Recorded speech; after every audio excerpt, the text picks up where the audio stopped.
And for those of you that want to know, ვისაც გსურთ ტარიფების შესახებ მეტი გაიგოთ, იცოდეთ რომ ამ ტარიფებით ჩვენ ყოველდღიურად თითქმის 2 მილიარდ დოლარს ვიგებთ.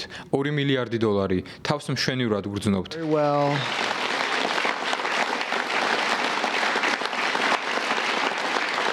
აგრეთვე მშვენივრად მიმდინარეობს მოლაპარაკებები. ვიღებთ განსაკუთრებულ შეთავაზებებს. ახლა იაპონიიდან მოფრინავენ, რომ შეთანხმება დავდოთ. სამხრეთ კორეის წარმომადგენლებიც მოდიან კარგი გარიგებისთვის. აგრეთვე სხვებიც. ამ შეთანხმებებისთვის გამოვიყენებთ შესანიშნავ იურიდიულ ფირმებს. ვფიქრობ, ამაში დაგვეხმარებიან. ჩვენ გვჭირდება ნიჭიერი ადამიანები, რადგან ბევრი ქვეყნის წარმომადგენელი მოფრინავს ჩვენთან და მათ შეთანხმება სურთ. ამაზე 2, 3 ან 5 წლის წინ რომ მესაუბრა, დაგვრცინებდნენ. ახლა ისინი მოდიან და ხელს აწერენ. მაიკ, შენ ეს კარგად იცი.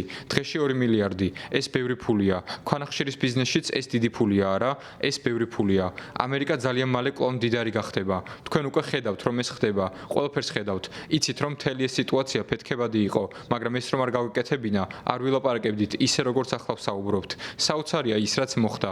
ხანდახან საჭიროა, რომ ყველაფერი ოდნავ აურიო. მოლაპარაკებები გქონდა 70-ზე მეტ ქვეყანასთან, მათ ყველას გარიგება სურთ. ჩვენი პრობლემაა, რომ ამდენი გარიგების დადება ასე სწრაფად არ შეგვიძლია, თუმცა არც გვჭირდება, რადგან ტარიფები უკვე ძალაშია და ფული შემოდის იმ დონეზე, როგორც არასდროს.